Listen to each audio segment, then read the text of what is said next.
Hello students. पिछली class में हम लोगों ने समांतर श्रेणी के n पदों का योगफल निकालना सीखा था। आइए एक प्रश्न करते हैं। 1 से 100 के बीच 3 से विभाजित होने वाली सभी प्राकृतिक संख्याओं का योग ज्ञात कीजिए। बच्चों, 1 से 100 के बीच 3 से विभाजित होने वाली संख्याएं होंगी 3, 6, 9, 12, 15 एंड सो ऑन 99। यहाँ पर ध्यान दीजिए, पहला पद a इज इक्वल टू 3, अंतिम पद l इज इक्वल टू 99 तथा सारवंतर d इज इक्वल टू 3 है। देखिए 6 minus 3 is equal to 3, 9 minus 6 is equal to 3, 15 minus 12 is equal to 3, यानी ये श्रेणी समांतर श्रेणी है और इसका सारवंतर 3 है। बच्चों, इसके पदों की संख्या ज्ञात करने के लिए सूत्र का प्रयोग करेंगे। अंतिम पद l is equal to a plus n minus 1 into D से 99 is equal to 3 plus n minus 1 into D की वैल्यू 3 रख दी जाएगी। इस समीकरण को हल करने पर n की वैल्यू 33 आएगी। अब इस समांतर श्रेणी का योगफल निकालने के लिए formula Sn is equal to n upon 2 into 2a plus n minus 1 into D का प्रयोग करेंगे।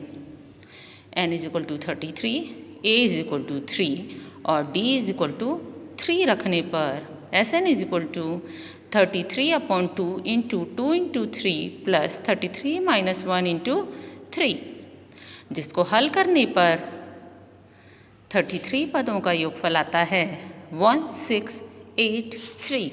अतः 3 से विभाजित होने वाली सभी प्राकृतिक संख्याओं का योग 1683 होगा।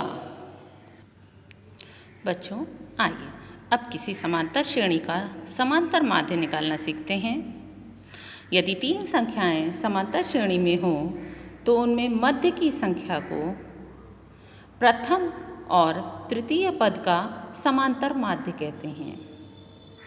माना a b 2 संख्याएं हैं, a और b 2 संख्याएं हैं तथा a इनके बीच की संख्या है जिसे समांतर माध्य कहते हैं, तो स्मॉल a समांतर माध्य a और b समांतर श्रेणी में होंगे। अतः a capital A minus a is equal to होगा b माइनस कैपिटल A। सारवंतर समान होता है। इसको हल करने पर 2a is equal to a plus B, अर्थात समांतर माध्य a इज इक्वल टू आ जाएगा a प्लस बी अपॉन 2, अर्थात 2 संख्याओं के बीच का समांतर माध्य उन संख्याओं के योग का आधा होता है। बच्चों, ध्यान दीजिएगा, यदि 2 दी गई संख्याओं a और b के बीच n समांतर माध्य पद यानी a1, a2, a3 and so on an हैं तो उन्हें इस प्रकार लिखा जाएगा। a और b के बीच में n समांतर माध्य पद a1, a2, a3 and so on an, ये सभी समांतर श्रेणी में होंगे जिसमें कुल पदों की संख्या n प्लस 2 होगी। देखिए n समांतर माध्य पद हैं और 2 पद a और b हैं, अतः कुल पदों की संख्या n प्लस 2 होगी।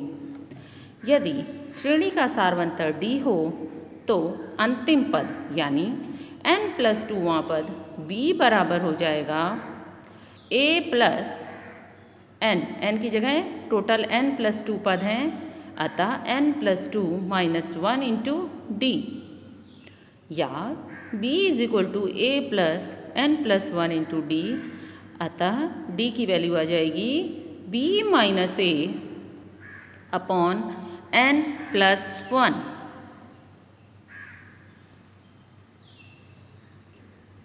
बच्चों, यहाँ पर ध्यान दीजिए, d की वैल्यू आ गई है b minus a upon n plus 1।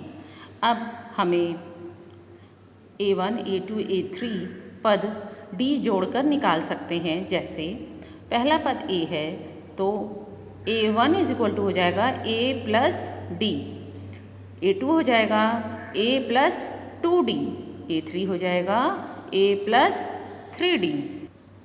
इसको इस प्रकार लिखेंगे A1 is equal to A plus D, या a प्लस डी की वैल्यू रख देंगे b minus A upon n plus 1। A2 is equal to A plus two D, A plus two D, D की value रख दी जाएगी। A3 is equal to A plus three D. इसी प्रकार so on an is equal to A plus N D, D की value b minus A upon n होगी। अतः इस तरह से हमें n समांतर माध्य पद प्राप्त हो जाएंगे। बच्चों आइए एक एग्जाम्पल करते हैं।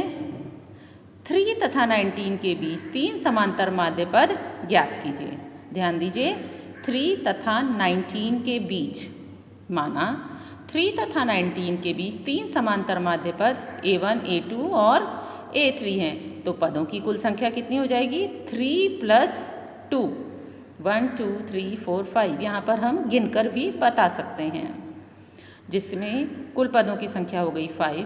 प्रथम पद हो गया a इज इक्वल टू 3, अंतिम पद हो गया l इज इक्वल टू 19। तो सूत्र l is equal to a plus n minus 1 into D से 19 is equal to 3 plus 5 minus 1 into D. D की वैल्यू कैलकुलेट होकर आएगी 4।